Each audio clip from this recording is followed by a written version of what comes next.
Eurico! Yo, how's it going? It's Eurico! Hey! What's up, man? Not much. Just got back from a Capoeira event for Black Consciousness Day today in Brazil.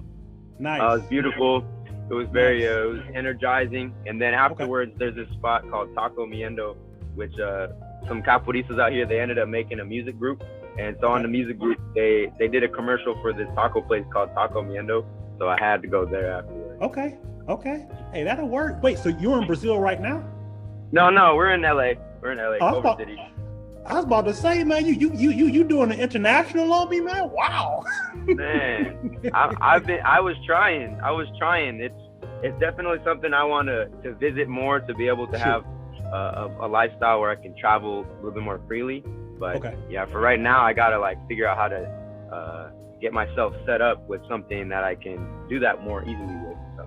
Okay, I mean, well, you know what, we do the best we can what we have, and as we're responsible with those things, they grow just the same as you had in multiple areas of your life that I would love to talk to you about, kind sir, today. Absolutely. Thank you for having me on. Hey, blessing. Man, Eurico, thank you for agreeing to the interview, man. I really appreciate that. Thank you very much. Absolutely.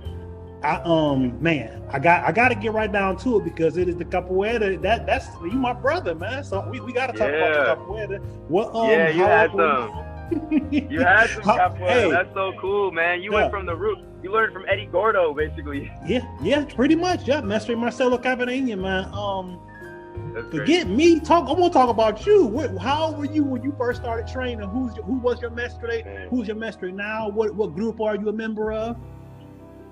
Man, it's kind of a lot. Growing up, I was born into capoeira.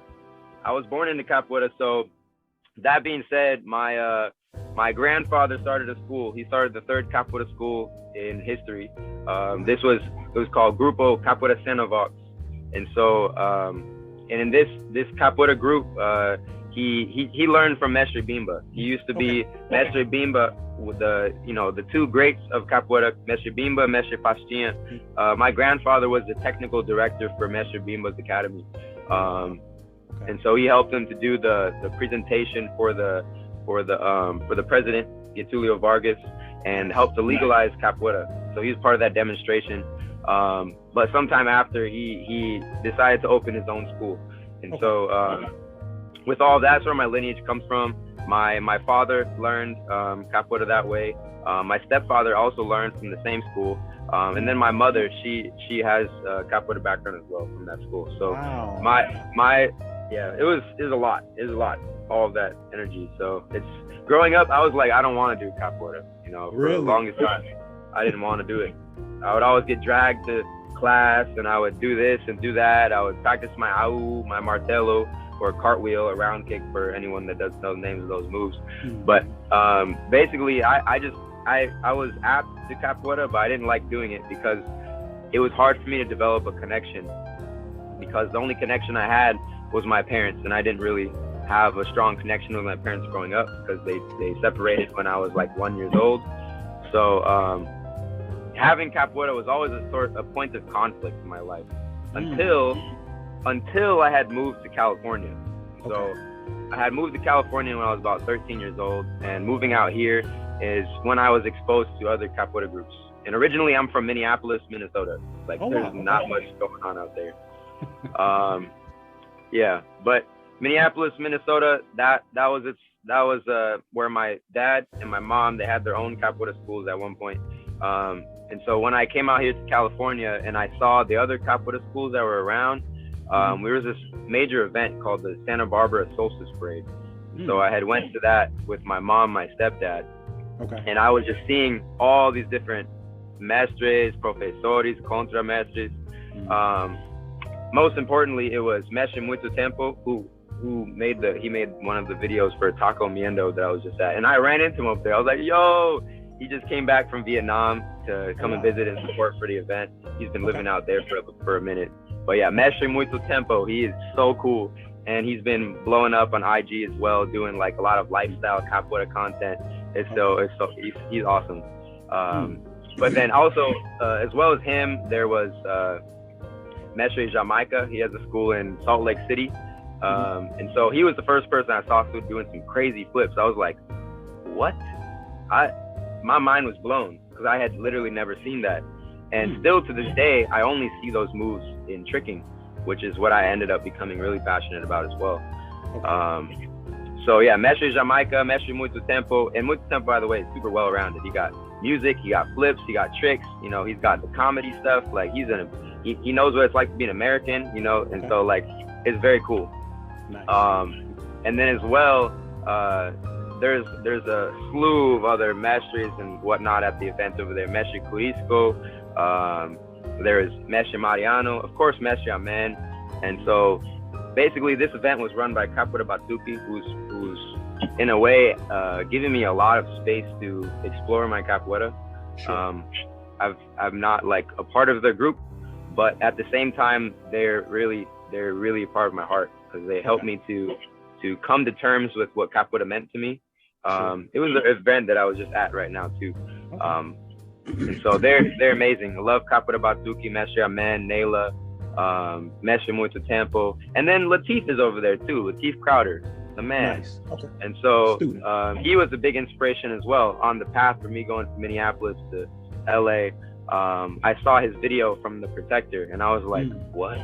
Okay. Yeah. Like the way he was using capoeira was like mind blowing because normally I only see capoeira versus capoeira, but when he did that versus Muay Thai, I was like, wow, like that was huge for me. I had a PSP, the PlayStation Portable. Yeah, I remember. And yeah, I had one video downloaded, and it was that one. It was the capoeira versus Muay Thai fight, and I would just watch it like, whoa, this is so cool. For sure, that was probably the best display of capoeira. I mean, aside of Mark Dacascos with Only the Strong so many years ago, as capoeiristas, that was our go-to movie just for representation. And then if we wanted other people to know what it was, Only the Strong. But like you said, after Latif did The Protector with that scene, that was another thing that kind of put us more on the map in terms of, I mean, the growth of capoeira in the past 20 plus years or so in the United States. It's been really something. It's a sight to behold for sure. Yeah, there's something new coming for sure. There's something new on the horizon, and I'm not exactly sure what it is, but that's something that I want to tap into. You know, what capoeira means in the United States, what capoeira means as a black man in the United States. I mean, I'm half black, but you know, I still feel myself, and so it's like, with that all being said, finding capoeira, I want to see it represented strongly where it's the universe, not just capoeira on its own. Because I feel like Latif, I have so much respect for what he's done for capoeira, and I feel like all the moves that he's taken have just he's almost single-handedly done so much work for capoeira. I mean, I know there's other capoeiristas. Mainly the other capoeirista I know that has done film work is Mestre Barrãozinho, which is Mestre Barrão's son, or Marcus Aurelius. Yep. He also is trailblazing in MMA with that 20-second knockout. Sure. And so respect to him as well, like big ups. Like these guys are making a lot of sacrifices for capoeira because that stuff is not easy when there's no role models. So it's such a blessing to experience their work, to see their work, because like, I don't know, like if I didn't see him doing all that stuff, if for some reason his gig didn't line up and do all that, I don't, you know, my life may have been gone in a different direction. You know, it's been very powerful in my life to rekindle or to find a source of inspiration that I can push through different things that feel like they're completely like challenging my life and not allowing me to connect to my ancestry, to something that feels natural to me, you know, to a community, all of those things. Absolutely. I could definitely understand that. I'm not active nearly as active as I used to be, but you know, when you're in the game off and on for over 2 decades, you know, that basics stick with you, even the way that you move in everyday life to a degree, you know. So yeah, absolutely. Man. So you said you started when you were 13? I started training seriously when I was 13, yeah. Okay. So before that, I just had a background. Okay. Yeah. How long in total so far have you been a capoeirista? I mean, I've been telling people that I've been training the mindset since I was, you know, little, but okay. As far as movement goes, I started to really dig in and be serious about 15, and I'm 29 now, so about 14 years of consistent movement practice. Nice. Okay. Yeah. Okay. So what other aspirations do you have, and as it relates to capoeira, that you would like to attain that you've not attained yet? I would say having one hand linked to the past with another hand extending towards the future. So that's a kind of a saying that my father says, who I've been able to develop a closer relationship with in the past couple of years since COVID. And so that connection from the past to the future, I feel like there's a lot of elements of capoeira that are starting to trickle into other forms of movement or to expression. You know, you can see this in tricking, martial arts tricking, all the crazy high flying kicks, flips, and twists. You can see it in parkour, you can see it in the circus, you can see it in dance, and people use it in MMA. There's just so many ways that capoeira gets used in modern expression where it's almost like it gets appropriated. And in which case that it really sucks. And so I want to be able to bring that representation back, like bring those things back to capoeira. There's a movie called Besouro, or The Assailant, 2009 story. And so that's one of my favorite movies of all time, because it's such another great representation of capoeira on film. And so, you know, they're throwing it down. It's made by the same as Crouching Tiger, Hidden Dragon, and so the choreography and all of that, So they went in on it pretty deep, and so I was really inspired by it. And the way that Besouro, he's flying around, jumping through the buildings and stuff, like he's doing parkour. He's straight up doing parkour, you know. And there's a whole avenue for that is just completely unexplored. Absolutely. And I feel like the best way to platform that would probably be through film, to platform how the relationship between parkour and capoeira exists. And then because of the influences of anime or the influences of Power Rangers or superheroes, then you can bring in the elements that are more extreme, like the tricking stuff, crazy spins, flips, and stuff. So I guess my biggest aspirations for capoeira right now is to platform it through film, to be able to see a modern expression of it, but at the same time with the heart of its roots. Not I don't want to embody capoeira by myself. I feel like I need to have my people with me. For sure. So I want people to see a universe of capoeira. Well, with the skill and the experience that you have, brother, and then the people that you've connected yourself with and continue to connect yourself with, man, it's only a matter of time. You know, knowing people and people that have that creative passion and the love for the martial arts. It all comes together, just even with the people that you work with now and the people that you've worked with. You know what I'm saying? Definitely. You know, we connected through Sam. You know what I mean? Yeah, so, Sam, he's the man. Like, I swear. You know what I'm saying? Like, so it's like, I mean, you communicate word of mouth. You communicate with people that have a similar passion and love, and you know it all works out, man. So it's a beautiful thing to be able to sit back and behold.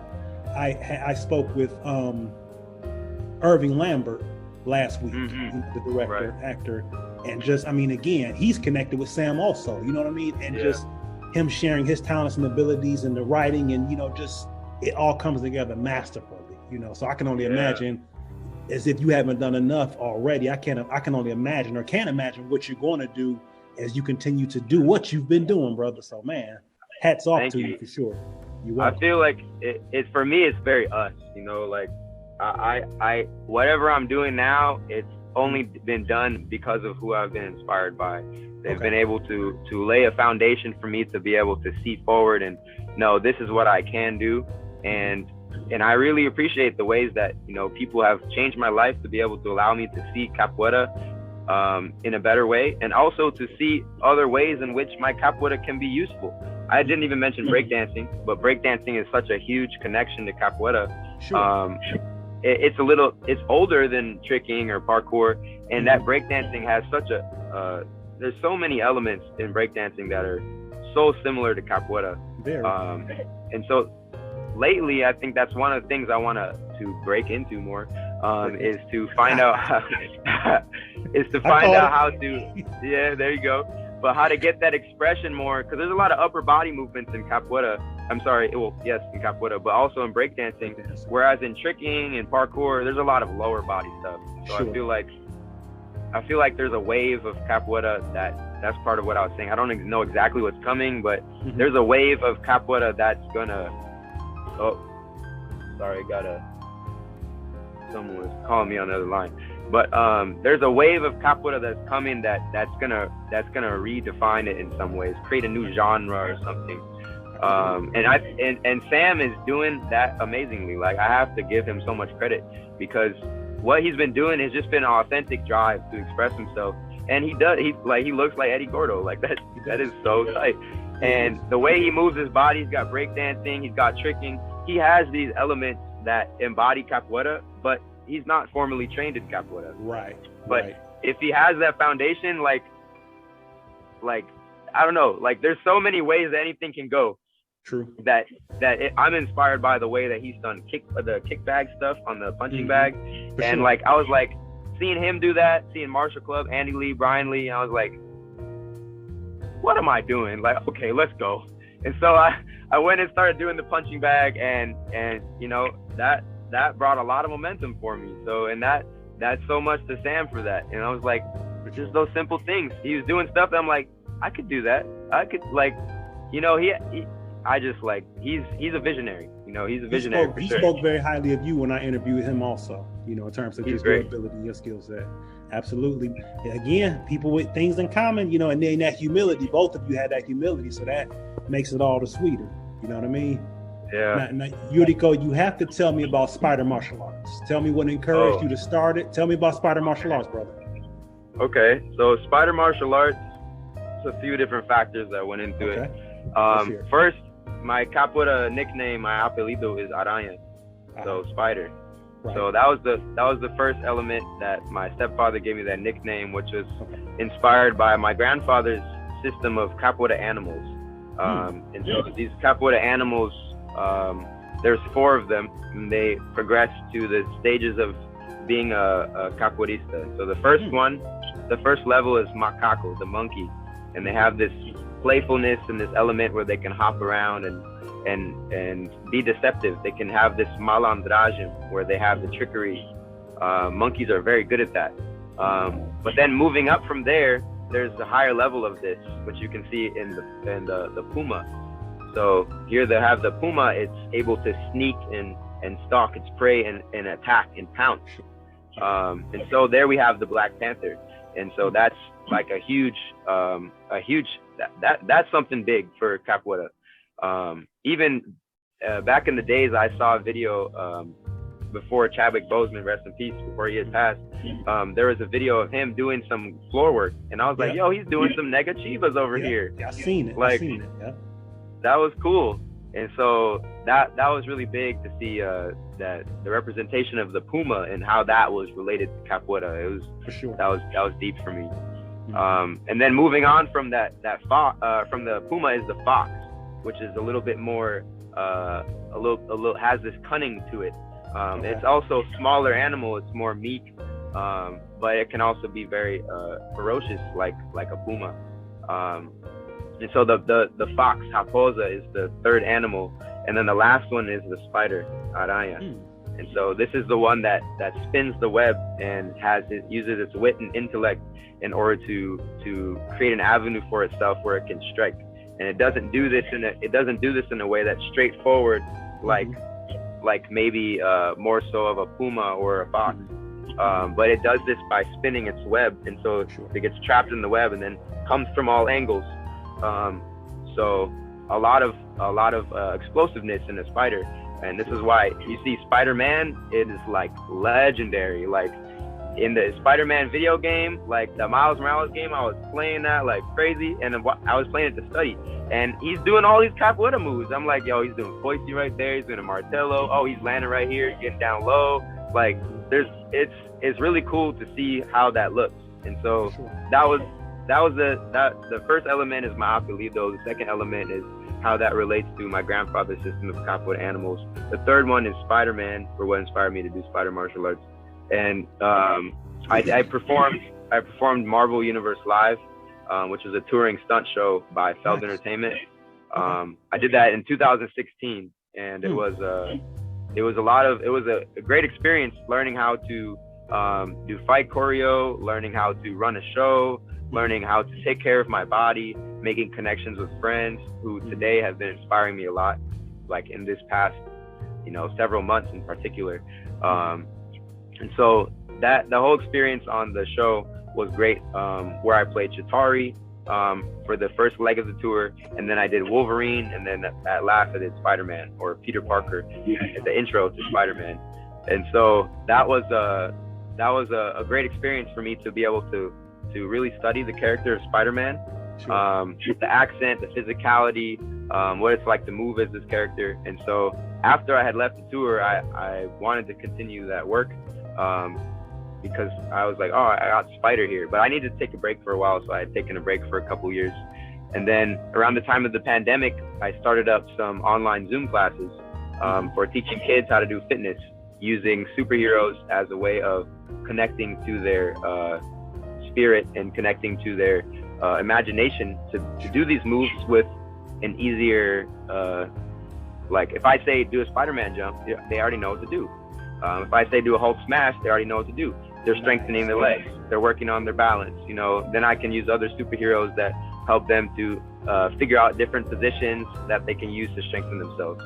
And so I've been doing that since 2020. Congratulations. Thank you. And so that was the beginning of Spider Martial Arts, was those Zoom classes. I enjoy how the different elements that went into that name. That's pretty good. In terms of your Capoeira name and your grandfather's history, and then the characters. The intricacies involved in the name. People wouldn't always put that much passion or thought into the creation of things. And we should take things personally, especially when they come from us. Yeah. So now, is this something? Now, you said you started in 2020. What is your aspiration for Spider Martial Arts? The big no worries. The vision for it is to basically, kind of like I was saying earlier, to give a voice for Capoeira, representation of the world of Capoeira, whether that be fictionally exploring some kind of Spider-Verse or other superpowered universe, or whether that be more traditional, bringing back some major stories and having a way to tell them so that people can connect with their history. Collaboration with other Black-led comics. There's like Black Sands, Monarch Comics, and these comics, they have like a great stories that aren't being told. So some kind of collaboration with them would be something I would really love to do. If they want to take their projects to live action or to some kind of mocap, that would be really fun. Have you heard of the Rippaverse comics? Rippaverse? Sounds a little bit familiar. That's a new one. Eric July is the owner of that. That's a new company as well that might be worth looking into. Yep. Okay. Rippaverse, for Eric sure. July. Yep, I spoke with him a couple of months ago. Good brother, So just another name for the list. You know what I mean? Okay. Thank you. You're welcome. Yeah. But platforming Capoeira to the modern day. Okay. Essentially. Okay. What would you say is your proudest moment as a Capoeira? I'm trying to think. Do I want to group this one together? What would you say is your proudest moment as a Capoeirista and as a martial artist? We'll separate them.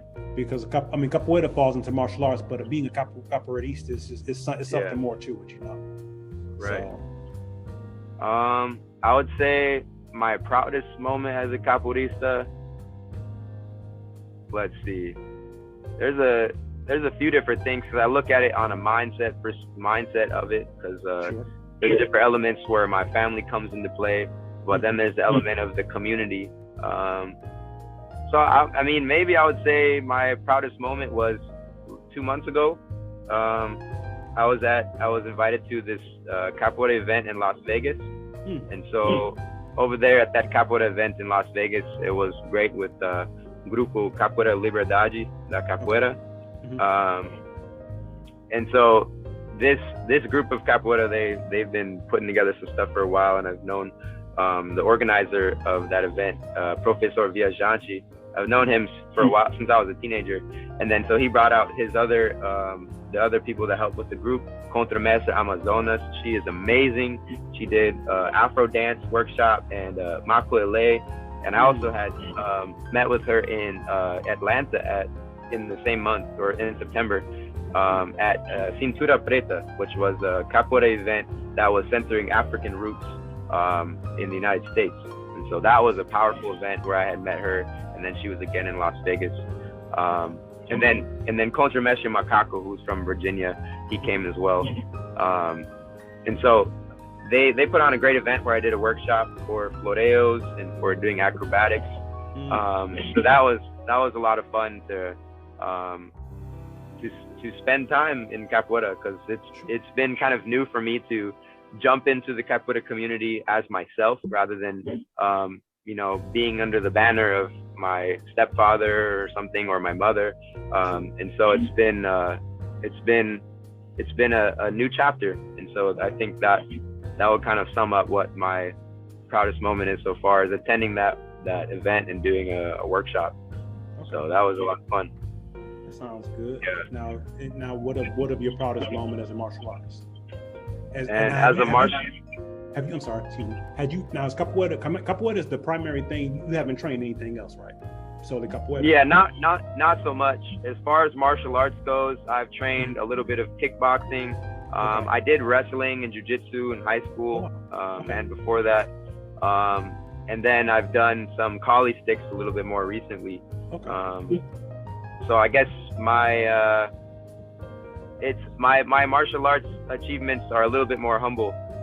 They're basically, more recently I've been just spending more time sparring and honoring my roots of capoeira, and not trying to sink into the way of sparring like the other martial art, but like just sparring the way I need to spar, and adapting to the situation.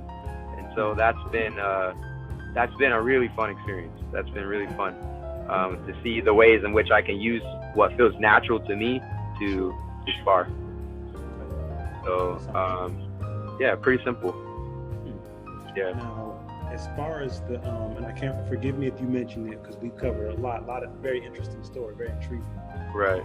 With the tricking, how long had you been doing the tricking? And what are you spoke highly of Sam? You spoke about Sam and his abilities and talents, for sure. Yep. What is Sam the individual that got you into it, or what exposed you to tricking, and how long had you been tricking? No. So tricking, I actually got into it. It all comes back full circle, which is really cool though. But okay. I got into tricking at my high school called Long Beach Polytechnic. And so at Poly, this is what we call it, that they had a club, a martial arts club. And so there's also a breakdancing club. And so these two clubs kind of work together a little bit every now and then. People knew each other. But in the martial arts club is where I had met someone that had introduced me to that place, or to the club. And so there I had met one of my best friends. We just started a tricking class down here in LA on Fridays. But his name's Eurico. And so he had a Webster, or a loser actually, which is like a front flip traveling backwards. And I could do a gainer, which was like a backflip traveling forwards. And so I was like, how did he do that? I was so mind blown about how he did that move. I'd never seen it before. And so I tried to learn that move, and he lived nearby too, because we're from the same high school. So eventually we had just started training more, and then there's other people in the community that we would train with. Antonio Allen, he does all this free running stuff, super cool guy. And then that's when I started to go, oh, there's free running too. Like you can do more than just explore your body, but you can explore your body with the scape of like blocks or a wall, or like, and that was wild. And so, Eurico and Antonio really helped me to kind of find my direction in tricking and in movement. And they were my peers too. Before that in capoeira, everyone was older than me, so I didn't really feel the same connection that I was able to feel when I had my peers. Sure. And so then I got into tricking and free running. I had two friends, Cody and Monique, that would also teach me a lot of things about the basics. And so that was how I got started in tricking, was at my high school. And then eventually that was at my university, Cal State Long Beach, where I had started a club, a tricking club. We would just meet there was a spring floor at the gym at the school. And so we would train there, and people would come from all over the place. Met my friend Jade. We're still really good friends. And we also have, then Marshall Club will come through. They're also super inspiring to me. Yeah. They're part of the reason I decided to change my Instagram from what it was previously, EV Twist, to Spider Martial Arts. So I was like, yo, Andy did that, I'm gonna do that. So I've been inspired by his journey. So there was that, and then this other dude, he's a legend. His name was Senna, the Urban Ninja. And so this guy, he would do like tricking and parkour stuff before people even knew what the two were separately. And so he was just exploring movement, and he was super dope and legendary for it. And then also Devin White. I'm sorry. What was his name? Who was his name again? Senna, the Urban Ninja. Yeah, XIN. Okay. Yeah, he's super cool. Yeah. Nice. And then Devin White, he was another tricker that was from the area, and he helped me to do my first stunt job, which was like he had a YouTube channel at the time, and so they were working on a stunt scene, and so he called me out to do that, and that was a great experience to like learn how to do stunts. So yeah, that was the team, that was a crew that got me into tricking. Adric, Antonio, Jade, Devin, Andy Lee, Brian Lee, D-Ma, Daniel Ma from Marshall Club. There was Coach to Win. All these guys, they're so cool. My friend Dan taught me how to do some of my basic tricks. We're still really good friends. Sure.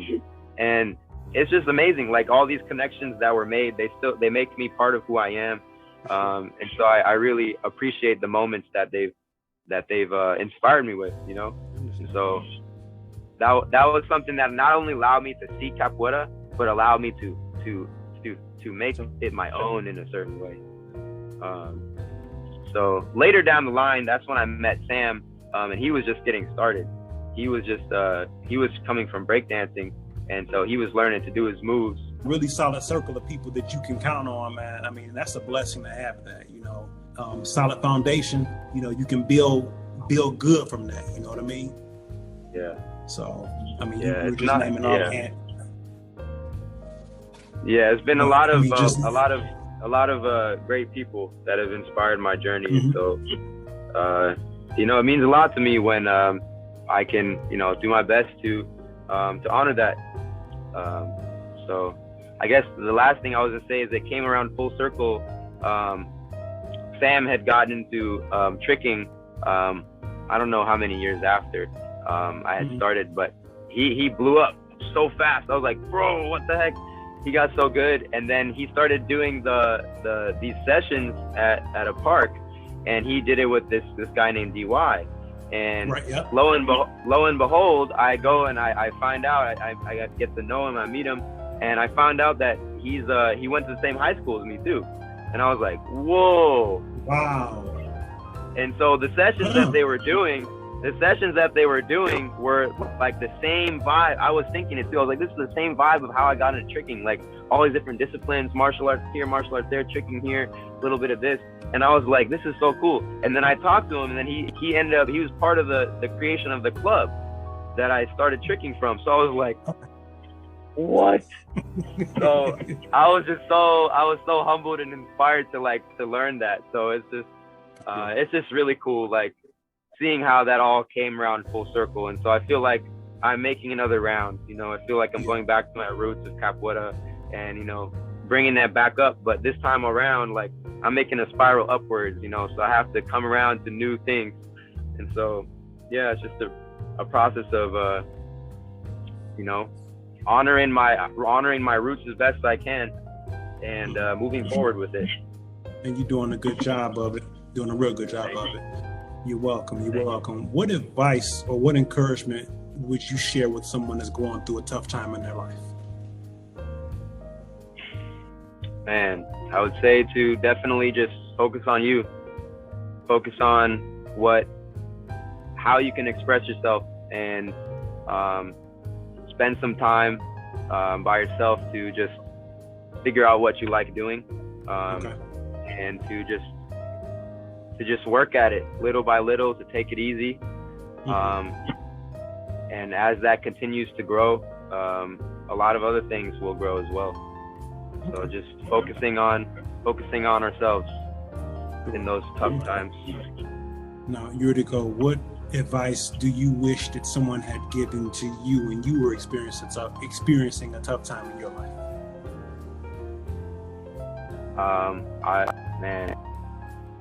During the tough times I've experienced with Capoeira in particular, I'd wish that somebody would tell me that it's okay to do something different. I always felt the pressure to follow that. And so to do something different, and to not be afraid to take a break and come back later, because I feel like there's been a lot of stigma of like, oh, if you stop, like that's it, it's over. Like it's not. Like, we all need breaks and time apart, whether that's in a strength area or a weakness area. I feel like we all need that time to just kind of reassess, do something completely different, completely different. For sure. Well, Brother Eurico, listen, man, thank you so much for taking the time to have a conversation with me. I truly appreciate you, good brother. Looking forward to seeing what else you do. Oh, you're welcome.